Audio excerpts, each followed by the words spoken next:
Hola, hola, hola. Seguimos con el tema de sustitución nucleófila, pero ahora vamos a cambiar a la reacción unimolecular, a la SN1. Hasta ahora estuvimos viendo la SN2 y ahora vamos a pasar a ver el segundo mecanismo importante de este tema, el mecanismo SN1. Bien, vamos a recordar las condiciones para que una reacción sea de tipo SN2, para que pueda seguir un mecanismo de tipo SN2. Decíamos que los sustratos tienen que ser o primario o secundario, pero nunca terciario. Es decir, un sustrato, por ejemplo, como este, no podría dar una reacción de tipo SN2 porque es un sustrato de cuyo carbono alfa parten tres cadenas. Es el bromuro de terbutilo. Carbono alfa con tres cadenas, por tanto estamos ante un sustrato terciario. Este tipo de sustratos no serían accesibles para el nucleófilo mediante la SN2. Además, imaginemos que utilizamos como nucleófilo agua. El agua sabemos que es un mal nucleófilo porque actúa a través de un oxígeno neutro y el oxígeno está mal situado en la tabla periódica, es decir, está muy arriba, muy a la derecha, es poco básico, poco polarizable y además es neutro. Por tanto, estamos ante un mal nucleófilo. Mal nucleófilo. Bajo estas circunstancias, la SN2 es un mecanismo imposible. Esto no puede dar SN2. Por tanto, según lo que conocemos hasta ahora, que es la SN2, diríamos que esta reacción no transcurre. Un sustrato terciario y un nucleófilo malo, lo que hace imposible que la SN2 ocurra. Pero experimentalmente se observa que al añadirle al bromuro de terbutilo agua, de manera muy rápida se convierte en terbutanol. Forma terbutanol con liberación al medio de HBr. Bueno, pues aquí tenemos un problema. La SN2 no puede tener lugar. ¿Cómo ha ocurrido la reacción? Pues lo cierto es que hay otro camino, otro mecanismo distinto que sí explicaría que estas moléculas puedan reaccionar. Y ese camino se llama SN1. Se conoce como mecanismo de sustitución nucleófila unimolecular. Y lo vamos a ver. Vamos a ver cómo este mecanismo sí permite resolver las dificultades que tiene la SN2 ante un sustrato terciario y ante un nucleófilo malo. El mecanismo de la SN2 transcurre en dos pasos. Eso lo diferencia de la el mecanismo de la SN1. De la SN1 transcurre en dos etapas. Eso lo diferencia de la SN2, que es un mecanismo concertado, que va en una sola etapa. La primera etapa del mecanismo de la SN1 consiste en la ionización del sustrato o disociación del sustrato. ¿Qué es la ionización del sustrato? Pues simplemente la pérdida del grupo saliente. Y aquí viene siempre una pregunta. Siempre surge la duda cuando empiezas a estudiar esta reacción de por qué el bromo se va, qué hace que el bromo se marche, quién ataca, porque estamos acostumbrados a la SN2 en la que el bromo se va simultáneamente al ataque de un nucleófilo.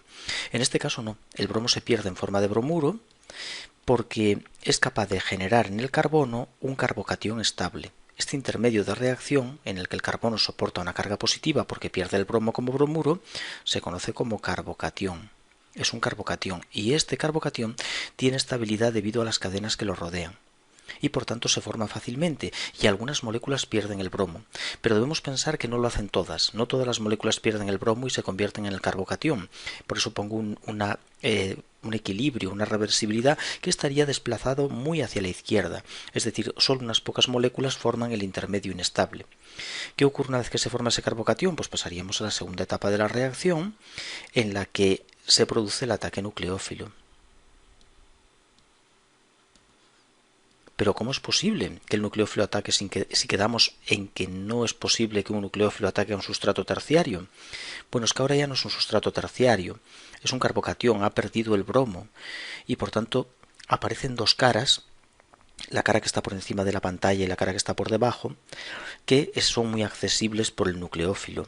Y además, un carbono positivo tiene una enorme reactividad, de manera que el nucleófilo, aunque es muy malo, a un carbono positivo sí le consigue atacar. Lo que no es capaz de atacar un nucleófilo es a un sustrato sin que haya perdido el bromo. Ese sustrato, además de estar impedido, es poco reactivo. Sin embargo, en cuanto el bromo se va, el carbocatión tiene una enorme reactividad y, por tanto, de forma fácil el nucleófilo le ataca. Ataque nucleófilo. Y en este caso tenemos una tercera etapa que es la desprotonación del sustrato. Una tercera etapa que sería la desprotonación, por la que este hidrógeno que tenemos aquí se va al medio en forma de un protón. Esta etapa no siempre ocurre en la SN1, porque muchas veces el nucleófilo no tiene un protón para perder, y si es iónico tampoco si es un nucleófilo iónico queda neutro y no tiene nada que perder. En el caso del agua sí, se pierde un protón porque el OH2+ es muy ácido. El ion oxonio es muy ácido y tiende a liberar un protón al medio. Por tanto, el bromuro que se va en esta etapa junto con este protón forman el HBr que dibujo aquí como subproducto. Pues aquí tenemos el mecanismo de la SN1 que, como digo, principalmente tiene lugar en dos etapas: ionización del sustrato y ataque nucleófilo. Y si el nucleófilo queda cargado positivamente una vez unido al sustrato, a la cadena, al carbono alfa, queda positivo y tiene un protón para perder, pues ocurre la desprotonación, la etapa de desprotonación. Bien, ahora vamos a ver qué tipo de cinética tenemos aquí. Bien, la etapa más difícil, la etapa lenta de la reacción es la primera. La ionización del sustrato es la etapa difícil, la etapa lenta. Y por tanto la velocidad de todo el mecanismo depende de esta etapa. Es decir, la velocidad de la reacción depende exclusivamente del sustrato y por tanto tenemos una cinética en la cual solo participa, voy a poner sustrato, podía copiar, iba a copiar el bromuro de terbutilo, es el sustrato, pero en vez de copiarlo pongo sustrato y así sirve para cualquier reacción. Pues solo depende del reactivo de la primera etapa, que es el sustrato, elevado a 1 porque tiene coeficiente 1 y esto es una etapa elemental. Así que se trata de una reacción unimolecular, en la que participa una sola molécula y por eso el nombre. Es decir, en la velocidad de reacción influye una sola molécula y por eso el nombre: sustitución nucleófila unimolecular. Se sustituye un grupo saliente por un nucleófilo y se sigue una cinética de orden 1. Es decir, el nucleófilo no influye en la velocidad de reacción. Da igual que el nucleófilo esté más concentrado o menos, que la velocidad es la misma. Da igual que pongamos un nucleófilo que otro, que la velocidad es la misma. Es importante eso. Solo influye el sustrato en la velocidad de reacción.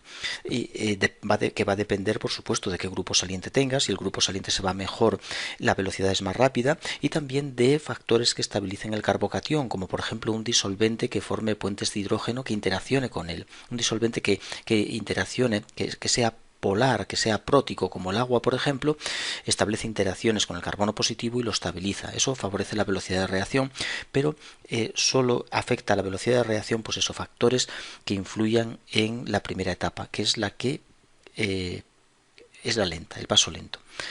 Bien, y ahora para terminar vamos a ver un diagrama energético para esta reacción. Voy a copiarlo porque si no lo dibujaré muy mal y prefiero copiar una imagen del Volhard, que un buen libro de química orgánica, recomendable. Y aquí tenemos el diagrama de energía precisamente para el bromuro de terbutilo en el agua. Tenemos el reactivo, bromuro de terbutilo y agua, y tenemos un primer estado de transición en el que el bromo se va, el X es el bromo, se va del carbocatión, enlace que se rompe, y obtenemos el intermedio, que es el catión terbutilo, carbocatión terciario de gran estabilidad. Y a continuación, a partir de ese catión terbutilo, el agua ataca y ya tenemos el producto final.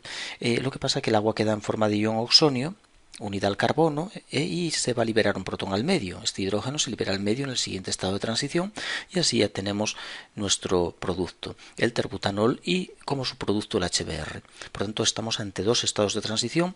En el primero se va el grupo saliente y hay un segundo estado de transición que no han dibujado, en el que al carbono se va a unir el agua, al carbocatión se va a unir el agua.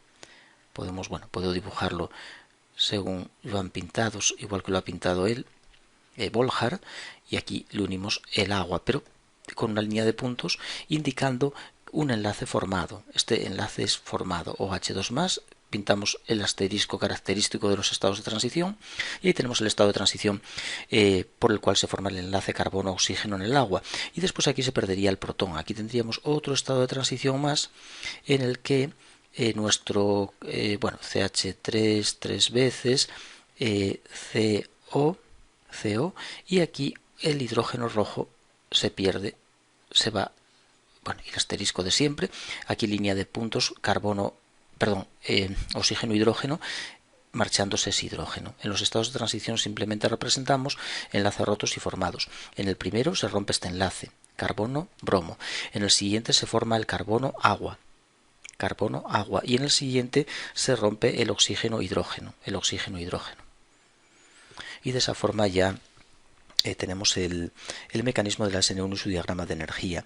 En el próximo vídeo vamos a ver la estereoquímica. Esta reacción, este estado de transición en concreto, el carbocatión, tiene consecuencias estereoquímicas y, como vamos a ver, no es estereoespecífica como la SN2, sino que tiende a dar mezclas de estereoisómeros, mezclas racémicas y a veces mezclas de diestereoisómeros, depende del ejemplo concreto. Bien, pues entonces, resumiendo, es posible que un sustrato terciario reaccione con un nucleófilo malo, pero no a través de SN2, sino de SN1. El mecanismo SN1 es completamente distinto de la reacción concertada que supone la SN2, en la que el nucleófilo ataca al carbono y el bromo se va simultáneamente. En la SN1 se precisan de dos pasos: la ionización del sustrato, que es la etapa lenta, en la que el bromo se va formándose un carbocatión inestable, que es capturado de forma inmediata por el nucleófilo que hay en el medio para dar ya el producto final, bueno, salvo que quede una etapa final de desprotonación.